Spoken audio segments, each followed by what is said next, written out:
hit the record button, the green button all the way on the left. Oh, we recorded on there. Boom. All right. Five, four, three, two, one. Welcome to a brand new episode of this new show called Thought for Food. I am Brian, And they call me Alejandro. and we're two chefs that wanted to start a new podcast. And here's the first episode, the intro episode. So before we even get into anything regarding food, we wanted to start off, by basically letting you guys know who we are. So again, my name is Brian. Actually, yeah, let's let you go first, bro. All right. Who are you? Me, I'm Alejandro or Alex. Alejandro. You see, if you could roll your R's, I'll let you call me that one.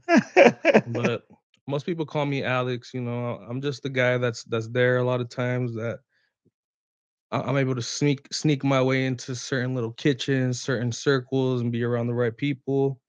And you know, through cooking, I've been able to meet some dope people like Brian.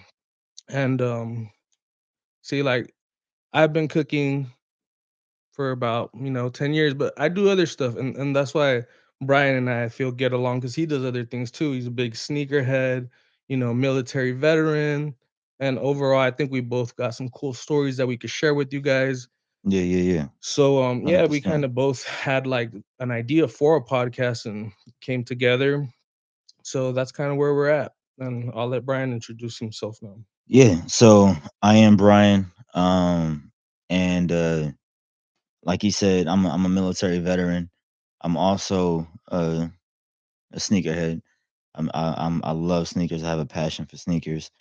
But primarily to keep my bills on, to keep food on the table. No pun intended. Food on the table. So you're not seeing where we're going with this, you know what I'm Yeah, yeah, saying? yeah. But I'm a chef and I've been cooking for about 15 years now. And it's been interesting, it's been interesting. Been cooking since 2008 and now it's 2023. And yeah, we're starting to top the year off with a brand new podcast that we wanted to formulate over some time. And here we are, now it's real, now it's official, now it's actually happening. So, welcome, you guys, and I hope you enjoy it. I'm glad you're with us. Make sure you comment down below any topics that you are interested in knowing or learning or us expanding on. Make sure you like the video as well, and make sure you subscribe to the channel. Don't forget to hit the bell for post notifications so that you can make sure you're up to date with all the content that we'll be dropping. What we're gonna drop every single week, episode a week Yeah. every single week on the same time every single week, and we're locked and loaded and ready to go.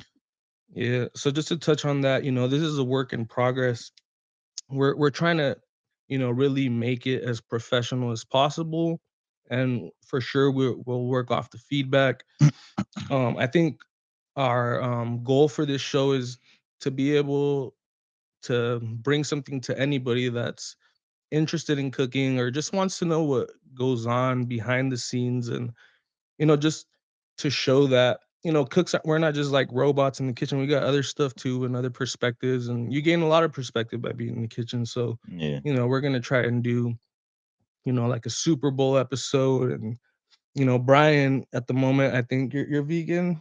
yeah, I'm vegan. I've Cool. I've been vegan since January 2022. Yeah, so like we're gonna do cool stuff where like he could throw he knows traditional cooking, I know some vegan cooking, so we're gonna try to do a little bit of both, and do certain takes on like Super Bowl. Like, how would we do a Super Bowl spread all vegan? Bro, even Thanksgiving or maybe like a Yeah, good Christmas dinner or maybe like the perfect, you know, Cinco de Mayo Taco yeah, Tuesday or maybe like, yeah, it's Black History Month, so uh, what's the perfect soul food spread, things like that. So yeah. so there will History. yeah, there will be um episodes that you'll find in the future that are um like labeled specifically to whether it's a holiday or like a special event or just well thought out methodical topics. And hope you enjoy it, man. Hope you enjoy it. How'd you get started cooking? So me, I didn't choose this cooking life. It kind of I just stumbled across it. Oh, he's a thug now. You know, I didn't choose this thug life. Let me tell you.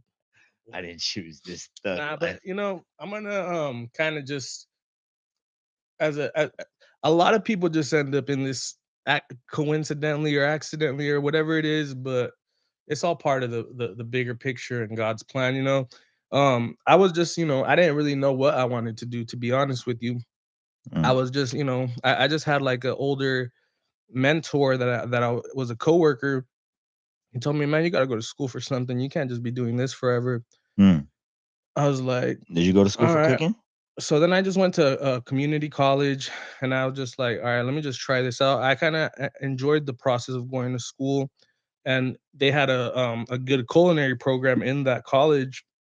Then at that time I was kind of into like boxing, MMA training and stuff like that. So I got into nutrition, and I figured like, hey, I need to, you know, learn how to cook. So Mm. let me try this culinary program. I didn't think like I'm gonna make a career out of it. I was just, to keep it all the way a buck, like trying to impress maybe my little girlfriend, come over, make her You was trying some to cook some. something for a little shorty or A something. lot of times that's the motivation, you know. But you know, then He falling for the thirst trap. then you know you get in there, and for myself and family, friends. But you know, Yeah, whatever. Nah, you was trying to cook for sure, your that's young that's little that's sweet all. thing. Yeah, I mean that's what a lot of men are motivated, whether it's your wife or a Hey girlfriend man, or like girl you want. Like it's gonna be always a good thing to know how to cook for. bro, we cannot deny that a man that knows how to cook very well happens to draw. It just happens to happen. Mhm. It just happens to be that you draw a lot of female attention. They like it. They like it for Yeah, sure. it's true.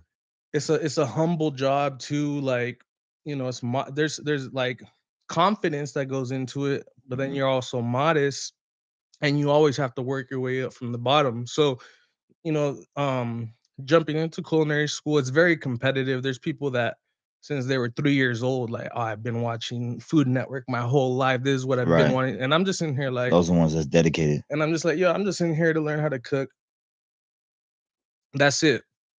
So I'm in culinary school, but then all the competitive cooks in there brought out this beast of like I don't like, you know, taking L. So then just seeing everybody like the speed they're moving at, I'm like, all right, I'm gonna put my Exactly. head down and learn, because you know people will like, it's just like sports, you know, like they'll be ah ha ha, like you broke your mayo, whatever, and I'm Yeah, yeah. like put a chip on my shoulder, and then next thing you know, I'm like 3 years in, I'm about to finish my advanced certificate, Mm, and I went from being like the worst cook in the program to like I'm up there now, like mm. everybody's, you know, and you Okay, know, okay. Go ahead and talk your I talk, mean, bro. I'm Go not ahead and saying talk your talk, bro. like just You know what I'm in general saying? in the You was the program, best in the class. You showed up and you couldn't boil water, I sucked. and then you got to the point where But you was then killing it. all the arrogant like little, like there's like a French girl that was like condescending sometimes, like ha ha ha, like in France, but and then that just put a chip on my shoulder. I was like, all right, let me get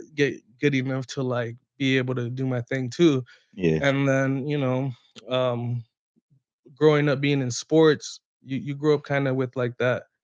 I had that little bit of leadership in me too, where like other students that were more like quiet and introverted were a little more drawn to me, where I could be the voice for them and kind of like push them in the right direction. And people that were more skilled than me but needed like just didn't have that confidence, I'll give them that little boost, like you got it, bro, boom. Would you consider yourself an extrovert, I think I can be or like are you more like an ambivert? I'm both, yeah. Like, see, like first day I met you, I'm probably more quiet. I'm like chilling. But, you know, eventually, then I can be an extrovert, but then I know when to just, like you put some ears on me, like, I went and hung out with you one time after work, just, like, hanging out, Hmm. and, like, I'm just listening because, like, you were, like like, spitting some cool stories, some cool wisdom, so I was like, "Alright, mom, I'll be quiet." But then if everybody in the room's just, like, then I'll, you know, I'll crack some jokes, Hmm. try to, like, you know, You know break how to the ice. chameleon your way in. I do. That's definitely, and then that's one thing that you learn to do in kitchens and Mm. just in general in life. It's very I feel like um like a kitchen could be like synonymous with any other environment, you know? Hmm, But it's a territorial place, and it's very similar to the military hmm. in a sense, you know, where there's like a, you know, pecking order, and then like it's the brigade and Yeah, stuff there's like a that. hierarchy. Hierarchy, yeah. Yeah, yeah, yeah, yeah. How about you? Like how did you end up in this industry? Bro, so before I joined the Navy in 2008, I I could boil water, but I wasn't like a cook. I wasn't in the kitchen with nobody trying to cook. My family will always say, "No, you was in the kitchen with, grandmama and mama." And I mean, that's cool. I might have been in there, but I wasn't like in Yeah, there, you know what I'm yeah, saying? But I joined the Navy, and you have to take a test in order to get your job, to figure out what jobs you can pick through. And I scored so terribly that I only had two jobs available, yeah, which was um to clean the side of ships, basically. I don't want to say what job that is, but if mhm, you're about that life, if you know, you know. Or I could be a cook. And so I was like, man, I'm about to just be a cook, bro. I don't know how to cook, but I'm about to just go for it. And that was in 2008. And once I started cooking, bro, it was one moment where I realized, oh, this is dope. yeah, I made my first dish, bro, and I served it to somebody, and they came back and they said, "Man, that was the best." I can't remember what I made. I think I made like a it was something stupid. Like it was like a yeah, shepherd's pie or like a meatloaf or something. yeah, yeah, yeah, And they came back. They was like, "Yo, that's the best one I ever had." yeah. And I was like, "Oh, I'm hooked. Yeah, I'm hooked." that's definitely a part of it. You get if you're someone that likes to take care of people, then this becomes a career for you because it's hospitality, Mhm. you know, and you get to like like make a special occasion special for someone. That's why you go out to dinner on a special occasion, Facts. things like that. So yeah, same with me. You know, people started, oh, like you're a cook, like, and then that even pushed me to try to become better and better. Facts. And then, you I know, mean, and now we're so here. from me serving my first dish, served my time in the military, went on submarines in the military, did all that, got out, and I was like, man, I want to continue cooking, because it's not bad, it's Yeah. lucrative. And Yeah. so, I signed up for Le Cordon Bleu, and this was up in Washington. I signed up for the Seattle Okay. branch of Le Cordon Bleu. Did my time there, finished, transferred down to Pasadena in LA, and finished my time out with getting my associate's degree. At that time, I thought that was a major accomplishment. Yeah. I mean, not no shade. Getting any degree, getting any certificate is a major accomplishment. So I'm not saying it like that. Um, but in the culinary world, Yeah. some of the best cooks in the world, they don't have no degree. Yeah, no, for You know sure. what I'm saying? There's a They school of hard knocks, and then there's, you know, a culinary school. culinary school, and then, you know, like a lot of people will knock culinary school, but you could knock it, but you weren't able to show up and do tests and all these tedious things that you didn't want to do, so that it teaches you discipline, you know, and that's what you once you're like eventually become a chef, like you gotta do stuff you don't want to do. You gotta sit there and do inventory and stuff that's not Bro, boring, has nothing to do with cooking. right. You learn food Staffing math, yeah, like and food costs. costs, all that. You could be the Yeah. greatest cook, but if you don't know how to cost your stuff and like have a budget. Then you don't know how to run the business. Yes, Yeah, yeah, exactly. So you yeah. get put on, like, in my school we do like group projects and stuff like that. So you have to work with people maybe you're not, you know, Mhm. super like, but that's how life is, and that's how kitchens Facts. are. You don't get to, you know, pick and choose like Nah. a team. Like you get No, what you you get. get thrown into what you get thrown into, Yeah. and that's what it is. So yeah, schools, culinary school, whether regardless, you know, you could go through the school of hard knocks and be 10 years and figure it out on your way. And that's what a lot of people do. But if you have the opportunity to like go into culinary school, then you know it's a good thing, and it's better. Like my instructor, one of my instructors in culinary school is like, yo, this is better than, you know, calculus or whatever other, you know, like if you wanted to be an accountant, you'd be doing math right now if you wanted Mhm. to. Mhm. So it's fun, but it's also challenging. It's not all just like cooking eggs all day, but No. it does have. Actually, I found that, over time through cooking in restaurants, the cooking is the easiest part. Oh yeah, for sure. I mean, yeah, Like that's the easiest and that's most the fun enjoy. part. That's the Yeah, fun it's the part. fun part. It's the hard part is when you sitting there and you gotta constantly prep and you gotta constantly deal with people with bad attitudes and you gotta constantly uh rip and run and worry if you have products or not to use for services and trying to formulate things like on the fly and like just it's just there's so much more to cooking than just Yeah, cooking. for sure. You know what I'm saying? Yeah, So yeah, yeah. man. So, um, just to go do a little deeper dive, prior to cooking, who was Brian? Wow, that's a good question. Bro, before I went cooking, I was just hustling, bro. So you grew up LA area, Yeah, I'm LA from LA. baby. I'm from LA, man. Yeah, From born like I've asked my mama this like question many times, and I haven't necessarily gotten a thorough answer. But yeah, born in Leimert Park, LA, raised in all over LA, all up and down Crenshaw Boulevard. Grew up some time in Long Beach and spent a whole lot of time in Compton. okay, And I used to make really good money, through street life. yeah, But I noticed that I had to constantly look over my shoulder and it yeah, wasn't fun. And then, right around 2007, I graduated from high school with honors. You know what I'm saying? yeah, It's some smart black dudes out here. You know what I'm saying? yeah, We, yeah, for so, sure. got some street smarts. But after graduating, I didn't want to go back to what I was already involved in because I was tired of looking over my shoulder. So if you remember right, that was also a time where um it was like a recession. Like nobody was able to get jobs. Like Yeah, 2007 was tough, bro. It was tough. So I just said, man, forget it. I'm about to just go to the Navy. You know what I'm saying? That they paying good.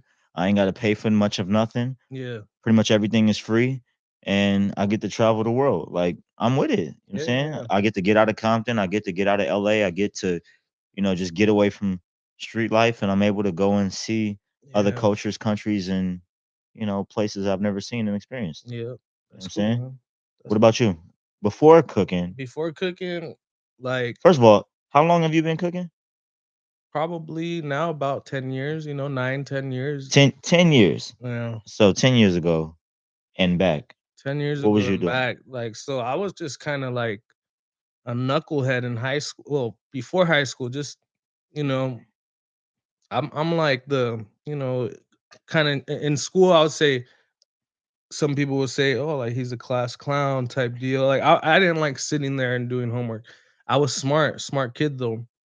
I just didn't like. I didn't like doing I homework. didn't like sitting there and like That's I like why. to make people laugh, and that comes with like even being a cook. You like to. It's like kind of like um you're like a good host, like a life of the party type. But that doesn't work so much in school. But my dad was actually a soccer player, played like semi-pro, like stuff Mm, like that in Mexico.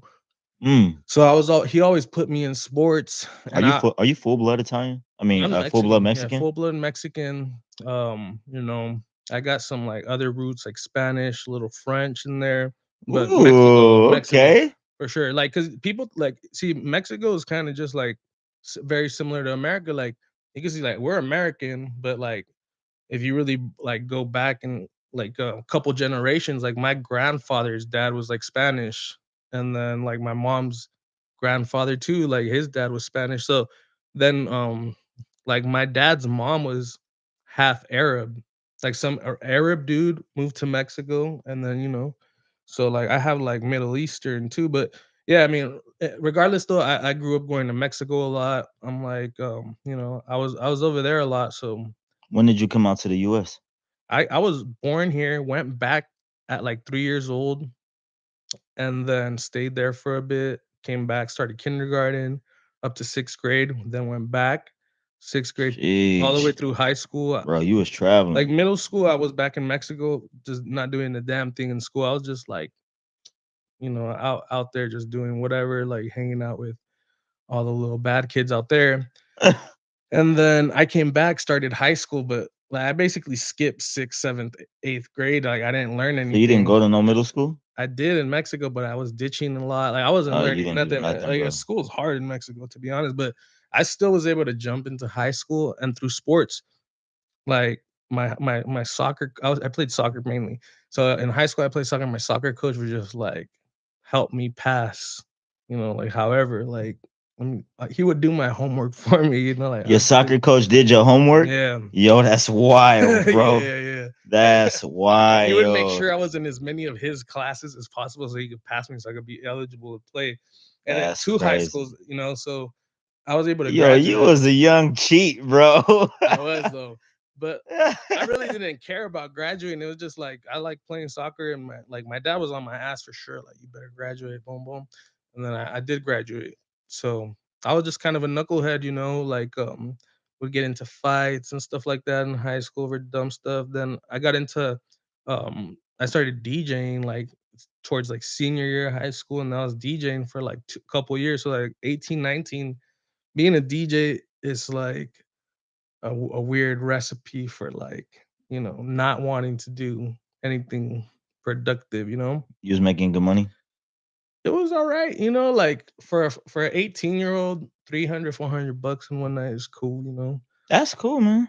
So yeah, I mean, then that's about it though. I was just kind of a little bit of a knucklehead, and cooking did straighten me out a bit and like give me some, like you got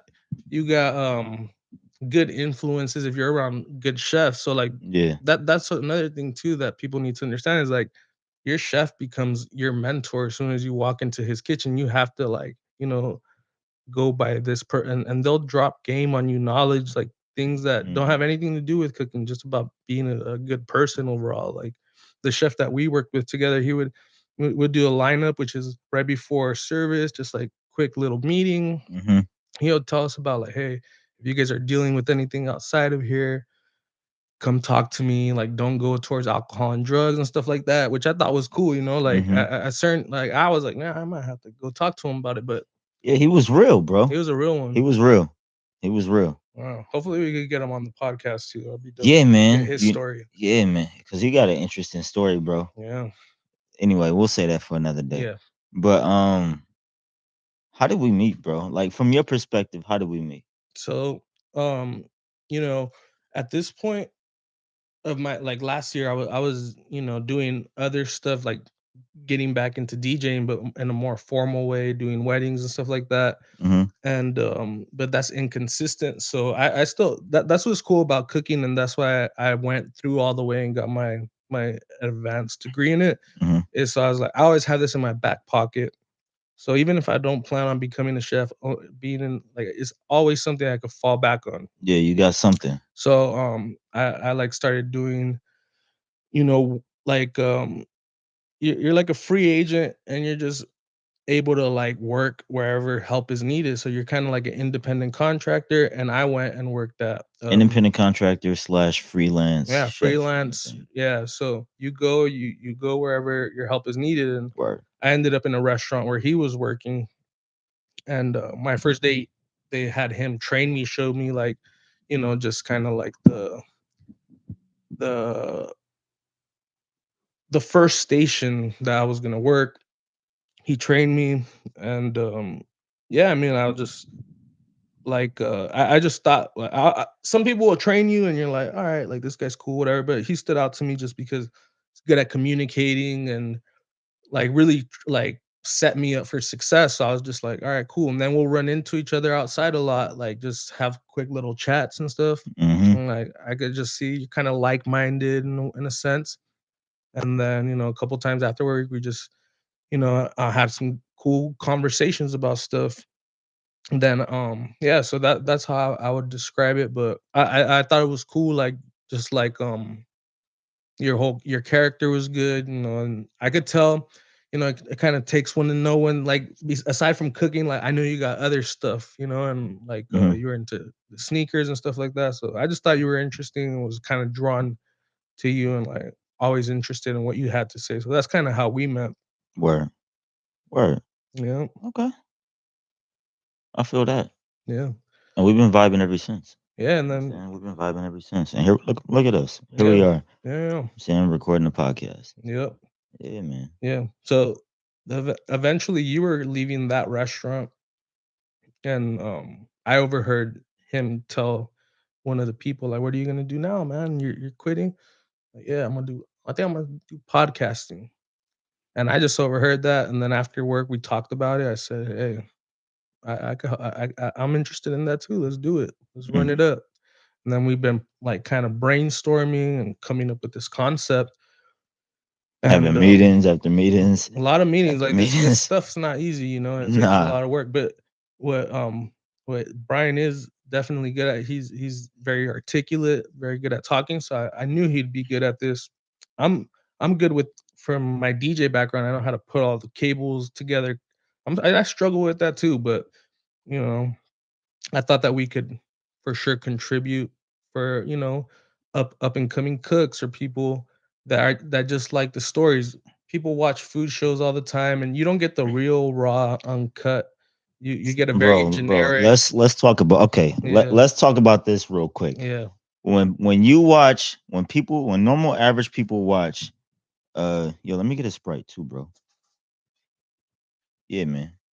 He got sticky fingers. I feel it. But when people watch the cooking channels, when people watch kitchen shows and stuff like that. Yeah. Now, I will say the show Bear Oh yeah, yeah, yeah. is That's that's the most realistic yeah, show recently. I've ever seen. And if you haven't watched that, go check that out cuz Bear is a fire show. And season 2 is coming too. Yeah, that show was fired right now. You see, like, and that's the one thing that I found interesting about doing a podcast because at some point I got into listening to podcasts. Mm, And during culinary school, I promise you I would look for podcasts just to like get some inspiration yeah. and like what where do I go from here? Am I even going to be good at this? And chefs aren't always the most articulate and like they're some chefs are like artists, like where they're kind of like you know a different type of personality there. And then some chefs are like more like military where they're like super organized Yeah, and super but they're militant. not as creative. So it's like you get a mixture of both sometimes. And yeah, so one of my favorite people in cooking who's like recently passed away a couple years ago is Anthony Oh Bourdain. man. And Anthony Bourdain Man, was that Anthony, guy. bro, he was a beast, bro. He was the guy that he became popular because he wrote a book called Kitchen Confidential, which just talks about like the dark side of like cooking and like all the underground stuff that people don't know about. Like Yeah, or don't even think about. he's like I was Siri wanna holler in too.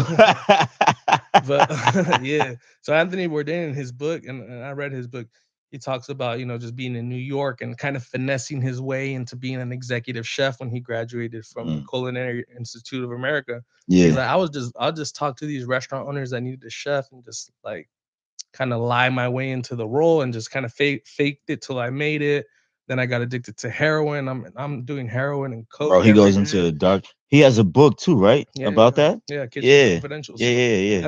and then his shows, he doesn't go show you all the glamorous places. He goes to like Vietnam, like, all the um parts unknown, like that show. So I always admired him and I loved watching his content. So, Yeah.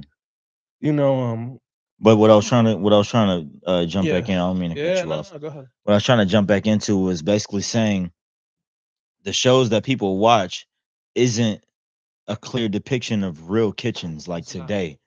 Like when they think like, oh, It's I'm not. gonna go work in the kitchen. Um, you know, everybody, bro. I've seen shows where nobody has a hat on in the kitchen. Everybody has like the top button on their chef jacket Yeah. unbuttoned. Yep. Like, no, everybody's not Wolfgang Puck. Yeah, Like, yeah, yeah. every 99% of the kitchens that you're gonna go work in as a cook, you're gonna have a hat on, you're gonna have an apron on, your apron gonna get dirty. Matter of fact, if your apron don't get dirty, it shows how much you didn't work. Yeah. But but it's not as smooth and cool as you see on these shows. It's really a grind. Like, it's really like things catch on fire. It's really like, oh, you didn't burn two pieces of chicken and now the chef is screaming at you.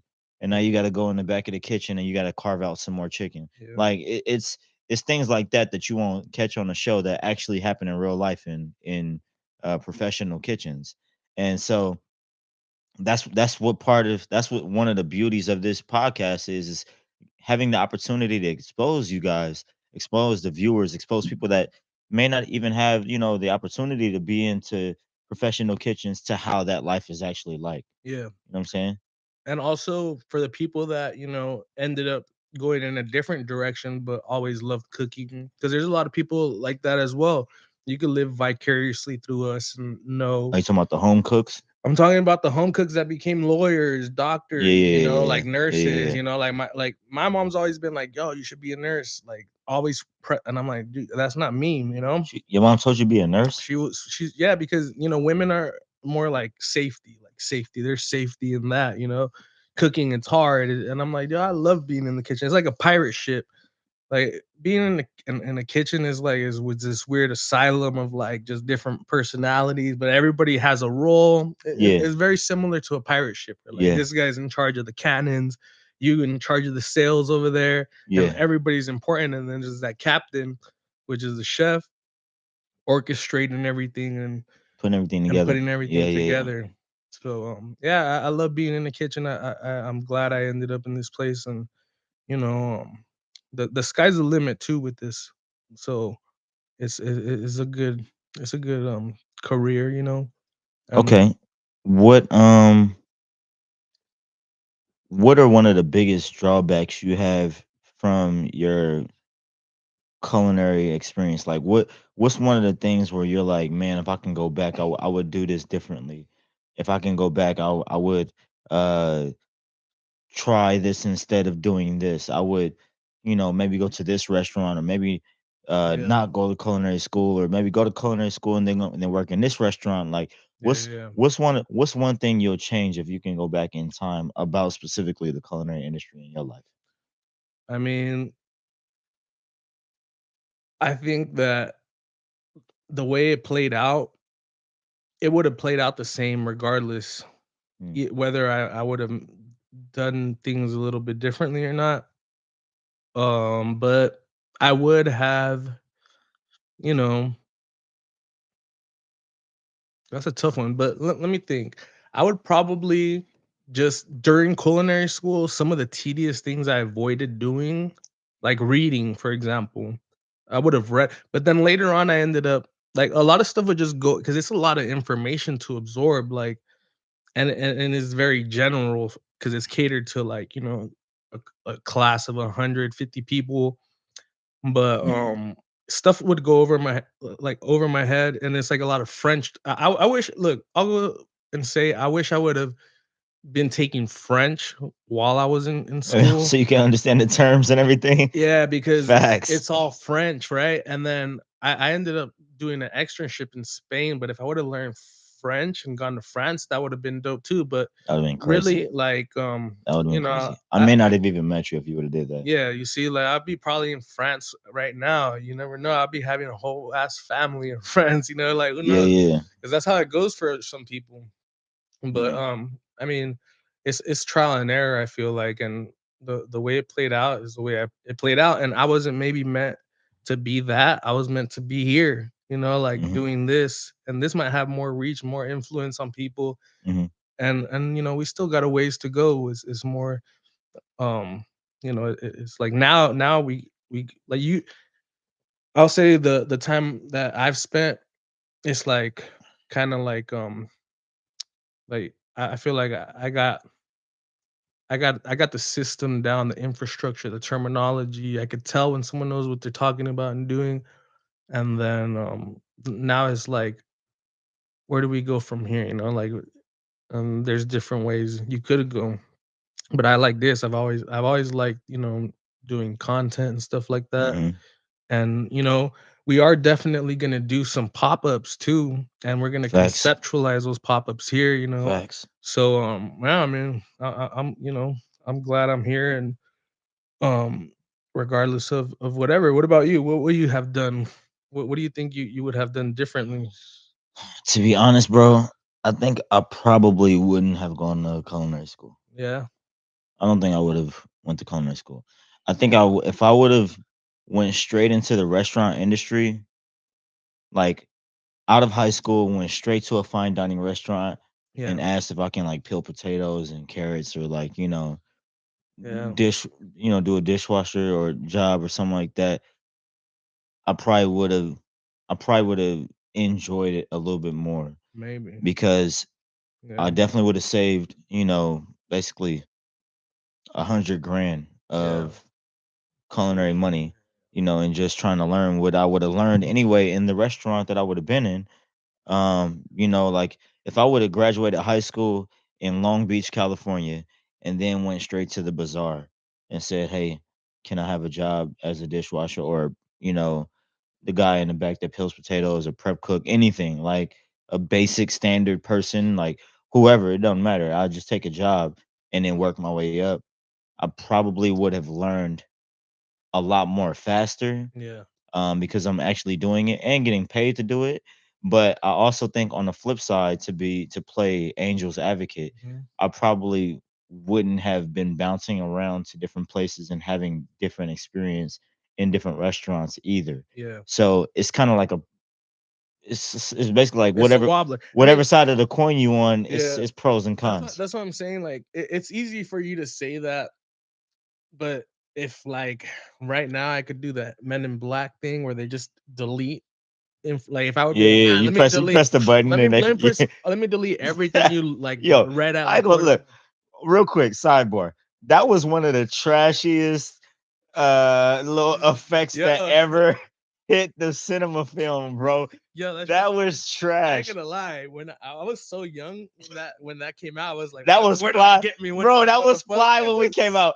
They sold the little toys in Yeah, KB I Toy was like, Store. "Yo," when I got the toy, I'm like, "How does this work?" I know this bitch work, and I'll be like hitting my mom with the, Bro, it never worked. And you was sitting um, there watching the movie like, oh, this is fly. yeah, yeah, yeah, But you today go back and watch that movie, you're gonna be like, oh, this was yeah, trash, bro. yeah, That's yeah. crazy. But anyway, go ahead. Shit. I mean, nah. I mean, it's. I think you got to go through certain things, and like it really is all about fate and destiny. You know what I mean? It's like you got to go through like say you could correlate it to like being an athlete. Like say you were like, all right, I wish I would have, gone like Kobe straight to the league Yeah. is basically what you're saying. But Kobe went straight to the league, but his, and Kobe is Kobe, like the one of the greatest basketball players ever. And even his first season, like he's on the off the bench, he's not, Mm-hmm. coming up. And but with cooking, you would have been that's the thing is like say you would have gone into like a fine dining place or whatever, then you're competing with people that already did go to culinary school, or whatever the case may be. And Okay. Yeah, and the yeah, one yeah, thing that happens too in kitchens is like sometimes they don't got time to like go over like culinary terms like a quenelle, like and explain to you what a quenelle is, yeah. Yeah, yeah, yeah. and all that. So that's what I think you get from culinary school is the terminology and like a Yeah. lot of moments that later on you're like, It really depends on like what kind of chef you had. yeah, You know what I'm saying? If you had a chef that didn't want to explain anything, yeah, yeah, he just showed you what to do and yeah, then you just did it and you never like associated terms with the actions. yeah, It was just you only learned the actions, yeah, then you're lacking education. But yeah, having somebody like who like where we met at, yeah. he'll teach you. Oh You yeah, know what I'm saying? He'll not only teach you, he'll show you as he teaches you and teaches you why it's significant. Um One of the quotes that I love most from Thomas Keller yeah. is Thomas Keller asked someone, he said, do you know what the definition, or no, not the definition, do you know what the difference between a chef and a cook is? And the person said, Um, yeah, the cook is somebody that takes the orders from the chef, and they just carry out the orders and they cook and blah blah blah. It's like self-explanatory. Yeah. And he said, "Yeah, that's true, but no. Here's what's different. A cook knows how, a chef knows why. Yeah. And so when you have a chef that can teach you how to do something, but also teach you why we do it that way, or why it's done that way, why it's important, why it's significant, like what kind of mood you'll set somebody in, what kind of mood you'll put the person in by doing something this way. Yeah. It's it's better. Yeah. It's better. You get a much different experience rather than just doing it, and you just doing it just to do it. It's because it's routine. Yeah. Yeah. Yeah. But when you have like passion attached to it because you're constantly knowing why you're doing it, it makes much more of a Yeah. larger impact. Yeah. No, that's a fact. However, just to play angel's advocate too. Okay, what we doing? All right, Phil Jackson, right? Say the chef that we mutually had, he's Phil Jackson. Hmm. You get a young Kobe, which is like when you walked into the kitchen or me, like someone with like a base, Hmm. it's way easier to coach him up Hmm. than to have, you know, kid from high school with like Hmm. high school basketball. Like imagine Phil Jackson getting a kid straight out of high school that's not named Kobe Bean Bryant and trying to make him win championships like that. Like he would be like, he could see it. You could see it. Like this, he's got that thing. Hmm. Like LeBron, they were scouting him like at 11 years old. Like this Hmm. kid's gonna be that guy. Hmm. But um, that's what For, I think. for the record, LeBron is an animal, bro. Oh yeah, for sure. Like That that's what I'm dude saying. is Like a since 10 years old, that they dude knew is a like, he yo, is this an kid. animal. He Yeah, was dunking at like yeah, yeah, yeah. 14, bro. And He's a like he's an animal. he's straight out of high school too, just like Yeah. Kobe. So I don't think we had the base because we didn't come from we like my dad would like if say we had like I have a son now, and say you had a son like we could have them ready by high school, no culinary school needed, Oh no, bro. or like say like your Bro, aunt. my kids, if they ever get interested in Oh cooking, yeah, oh no, they're not going to culinary I school. mean my kid's gonna cook regardless of whether he wants to be a chef or not, just to because that's just like everybody needs to eat. So I'd rather have know how to like Feed feed yourself and understand what food at is. least, Yeah, at and least. yeah, because shit, food is an emotion. Like you put like, if you're like angry and just trying to like make something that's not gonna come out as good. Like last time you cooked for your wife, think about that. Like and like say, Bro, I know when the last time I cooked for my wife, bro. It's funny you say that, man. but think about like the passion and emotion you put into it, and then what comes out, right? Bro, you want to hear something crazy though? Okay, here's the crazy part. So I'm at the point now that I have so much experience that now when I cook for my wife, I'm not even like going like in my mind, I'm Yeah. not going All right. crazy. Let's go back. Let's go to the first time you cooked for your wife. Oh yeah, I was going crazy, bro. I was All in there right. doing everything, Mise en bro. place, parfum. My mise en place. Okay, hold on, pause. Mise en place is the French term that means everything in its place. Yeah. Okay, cool. So when it's related to cooking, that means that your mise en place could be anything. It could be the food that you prep out. That's how it's used primarily in most restaurants and kitchens. Yeah. Universally, it's used as a term to describe your preparation. But it can be other things like your uniform. Your It could knives. be Yeah. your knives, your knife Tools. kit, Yeah. your toolkit. It could be you showing up on time. It could be anything. So that's what that means. Yeah. Now, play. Um my mise en place was solid, bro. Yeah. I was pulling out tricks, you know what I'm saying? Sous vide machine, you know what I'm saying? Making perfectly cooked, salmon, medium rare. I had it going in the sous vide, bro. I Yeah. was doing molecular gastronomy. I was deconstructing stuff, bro. I was Yeah. I was going crazy, you know what I'm saying? Like, For sure. and then now I'm like 7 almost 8 years later, I'm like, well, You already know what she likes, but you still. like I put passion into it, but it's not like I'm not stressing over it. You know what I'm Yeah. Yeah. saying? Yeah. Because I know what I'm doing now.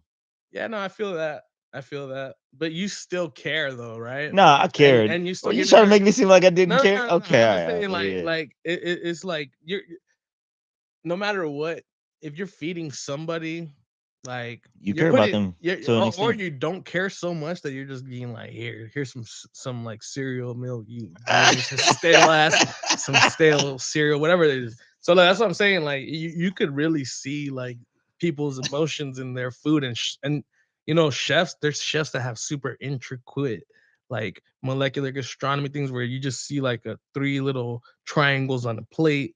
And you're like, what is this? And he's like, this is chocolate. This is and they're super deep and like spend so much time making these Yeah, three yeah, things. yeah. But then you can have like, I'm sure some of your aunts can make like Bro, gumbo they that will just blow your shit out. Like, bro, listen.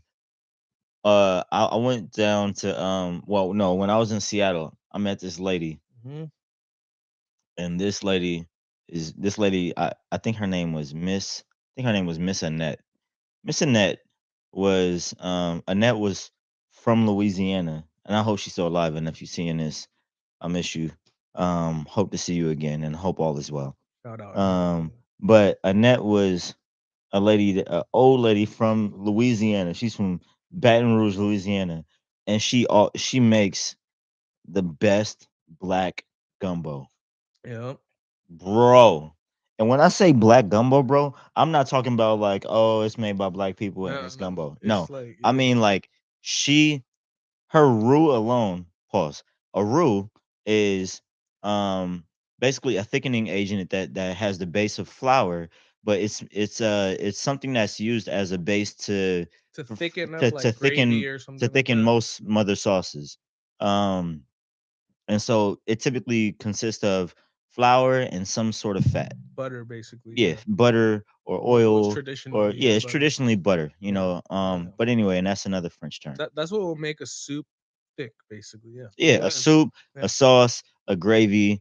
That's what you make But thick this is, that's with gumbo, like that's what gives it that like dense bro. flavor, and She, it'll coat your palate a little more. bro, she was sweating some garlic Yeah, with some shallots and some really fine minced celery yeah, and carrot and onion, and she will sweat that, put in, and she'll sweat that in the butter, and she'll toss the flour on top of it, make the roux, and she'll let that roux cook for like 2 hours, bro. yeah, yeah, yeah. So like a dark Bro, she'll turn the roux. heat all the way Yeah, so it's down. a low, super slow, Super, bro, it's golden. super low, bro. But And she using butter or like lard. she was using butter, bro. She was Okay. using straight up and down country crock butter, Yeah, bro, yeah, yeah. and she was cooking it down till like, and it's crazy because she was teaching me this, and I never knew this, but you can tell how dark the roux is by how the air smells. Mhm. Like if you don't smell Yeah, yeah, anything in yeah. the air yet, then it hasn't gotten dark enough. Yeah, yeah, Once you yeah. start to smell peanuts, then now it's starting to get like caramel colored. Yeah, Once you start to smell like a really, really strong, heavy sense of yeah, yeah, peanuts, yeah. Like then it popcorn, like almost like yeah, burnt popcorn. then it's starting to get like a little chocolatey. Yeah, And so she would make the roux so dark. She'll cook it for so long that it'll be like chocolate, bro. It's yeah. like one step before it Mhm. burned. And then she'll turn it off, and then she'll use that as her base for the gumbo. She'll toss in her stock and her tomatoes and Yeah. her seafood and like potatoes and like just all that stuff, bro. And I was and sausages, and I tried it, and I was like, yo. It's just like a It's fucking, yeah, that's what I love about soup too, is just like there's like all these flavors in one liquid. yeah, And like that's why I said gumbo too, is because I've had gumbo where I'm like, I could eat this, is like so heavy though, like, but is like nurturing and you feel like you're bro, getting a hug. over a fresh white pot of rice, bro. Yeah, for Come sure. on, You bro. can't, you see, like You can't that's what beat I'm that, saying, bro. like Just these, a regular, clean, white rice, bro. Like, yeah. gum And me as a cook, I like see like I don't want to be the chef that's like doing like little like oh, there's like 7 different types of vegetables that every line tastes a little different. Like that's cool. We could do that, but I want to be somewhere in between. That's what I'm about. I know that, and I could do that too, but I also want to be able to like do Like rustic. not like just like soulful, like like real food where because I'm not gonna lie, I've been around people and they're like, I don't like the pretentious like too like intricate. Like we could do that. I know we both can do that, Yeah. and so it's like And combining. we've done that. Yeah, we do that. We do that. But like, see, like gumbo, like we gotta make like a fucking like our fine dining. Like what was like an occasion Oh, like Christmas it's gumbo. You guys make it on Christmas? it's gonna be a lot of bleeps in this episode. Oh yeah, for sure. We could bleep stuff out all day. But Cause you let him loose in this episode. I feel you though. yeah, I'm gonna have to. I'm gonna have to. You let him loose. I feel you. I feel you though. But But yeah, like it's things gumbo or like like it's Mexicans pozole on Christmas. what's the dish from what's the Colombian dish that they make in a pan? The big pan. Oh, paella, like Yeah, yeah, Spain, yeah, bro. yeah, Oh, Spanish, Spain, Spain, Spain, Spain. yeah. Paella is good too. Bro, See, it fire. always comes down to like some type of mixture of stuff. Like is just like like the stuff that you just throw together and it Mm-hmm. comes out like It's really it's it's good. it's something about it's something different about a blended, multi-flavored product. It's Mhm. something different about it. It's like it's the exact opposite of like a deconstructed dish. Like a deconstructed dish is literally one flavor split up into different ways, Yeah. or a whole bunch of pieces of something, and each little piece is its own little flavor. Hmm. But when you bring all those things together, like an apple pie, Yeah. like a classic Tennessee, Georgia apple pie, with Yeah. the Yeah. Yeah. thick cinnamon sugar crust, with the filling that's like hearty, but it's like Oh, just it's the crust. Like you gotta like multi-layered, flaky, yeah, the one that man. you bro, why is it that anytime you try to cut into an apple pie and you put the pie spatula in, Yeah. it never comes out clean, bro. Yeah. Never. It usually doesn't, yeah.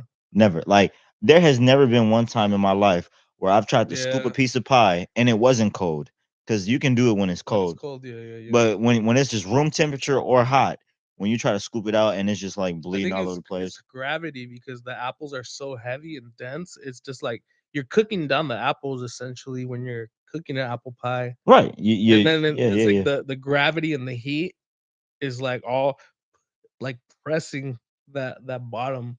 So yeah, I mean, I don't know why. But anyway, um that's there's interesting. something different about having a dish that has many flavors that all work together. Yeah. It does something to your palate when you try one bite and you see the left side of your palate starting to get lit up and the right Yeah. side of your palate starting to get lit up and the back side of your palate salty getting lit up. Yeah. It's like you're Textures, you get to aroma. textures. You're like when you start to hit every sensation, like somebody's cutting into or drag pushing their fork into something and it's crunchy and they Yeah. can hear it and they seeing it and then they pick it up and they put it on their tongue and it's like they get to go through an experience. Yeah, yeah. It's not just shoving a burger in your mouth. Yeah, yeah, But yeah. it's an actual experience. Yeah, for sure. Something different about that. Is all your senses, and that's the thing about food and eating is like you see the food. So like my son the other day I gave him Play-Doh, like someone gifted him Play-Doh for Christmas, and I was like, let me just see if he could just play with the Play-Doh, but it's like colorful and bright, and he's just like, I gotta taste this because it Ah, looks like candy or something. And he I'm was like, eating it. he tried it, like I'm like, don't eat it, but then he just No, like he had, and I remember me as a kid I mean, trying I ain't playing gonna with it. lie, bro. I did it too. You have to I did it because it's too. like a Yeah, bright green yeah, thing. yeah, Remember, yeah. as a You kid, wanna try it, bro? And it tastes disgusting, bro. It tastes. it tastes like boogers. It's like salty. Yeah, like You be eating your book. All right, bro. when you're a kid, Yo, even yo. that, This was a great episode. yo, you definitely ate boogers at some point. Nah, You bro. I'm was not out sitting here. there, I wasn't out here eating burgers, bro. I bro. Your couldn't. boogers, well, I and then couldn't. it's all like I'm not picking them out and eating them type shit. It's just more like it's salty. But Yo, anyways, what yo, all right. let's get on to the next. All right, this is an So we introduction. probably where we at on time wise?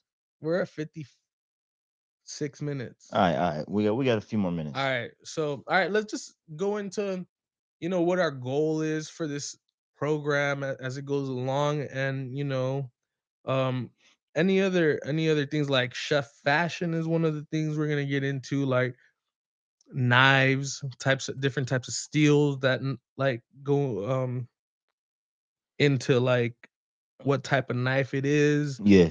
tools. We're gonna go into We're, we're, we're, politics in the we're industry. bro, we're basically going to jump into everything surrounding the culinary industry, Yep. whether that be in restaurants, and then even in restaurants, we're going to go over everything in restaurants. Yeah. We're going to go over staging. We're going to go over toolkits, like you said, uniforms. We're going to go over protocol, hierarchy. We're going to go over, um, what's a walk in and what's a reach in, what's a low boy, what's uh Yeah. what's a sous vide machine. We're gonna go over Terminology. Yeah. tools. We're gonna go over equipment.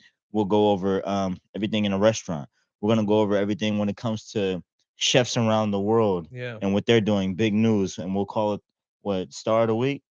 Yeah. Star of the week. So the I came up with this kind of based off the highest accolade you could have as a restaurant is 3 Michelin stars. Hmm. The Michelin Guide basically is an undercover secret shopper that goes to every like high level It's restaurant.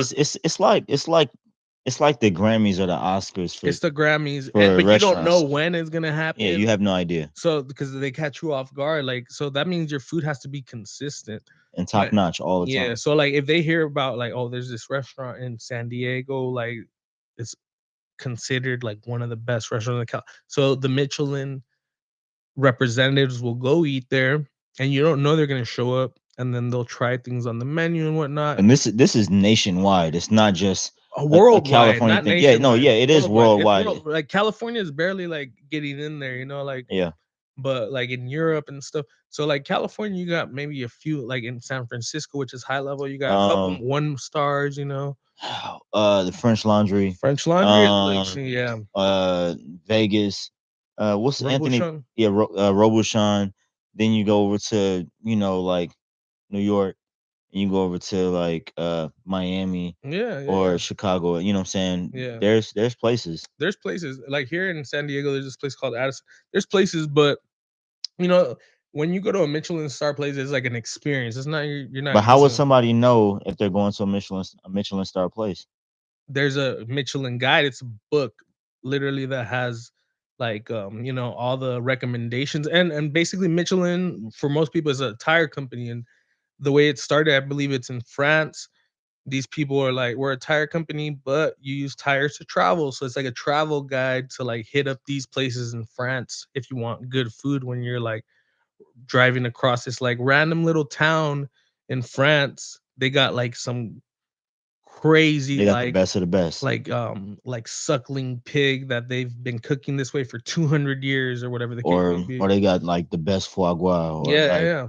They or got they or they got the best duck, yeah, and around. Michelin star isn't always about being super fancy and everything. Is just like there's a 2 star Michelin place in New York where they literally just it's a steakhouse, but they've been doing it for so long that they They perfected it. they perfected it. Like the appetizer is just like thick cut bacon. I was telling you about that. But Hmm. yeah, I mean the star of the week, just to go back to the point, is like just gonna be like someone that all right, like the actor from The Bear, his name is What's that dude's name?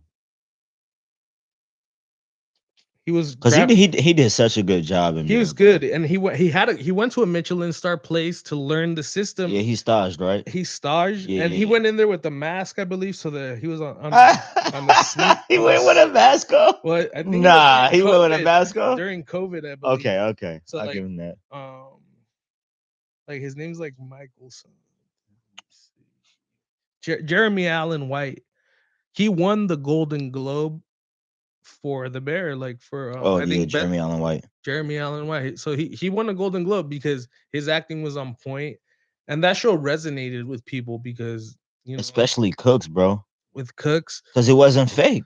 it was real, It the was real deal real. Holyfield. It was real, Yeah, and this was the first show I've ever seen that was that realistic. yeah, It was the first show I've ever like seen. drinking out of the deli cups that we use in We the do that all movie. the time. Yeah, yeah. So like Sitting they were out in the deep. back of the restaurant smoking cigarettes. Wow. We do that all the time. Yep. That's normal life. Yeah. So we're gonna do that. We're gonna give you the real, like, because we lived it. He went and had to learn it. We lived it. Yeah. It's not on us, it's in us. So thank you for tuning in. This was just an introduction episode.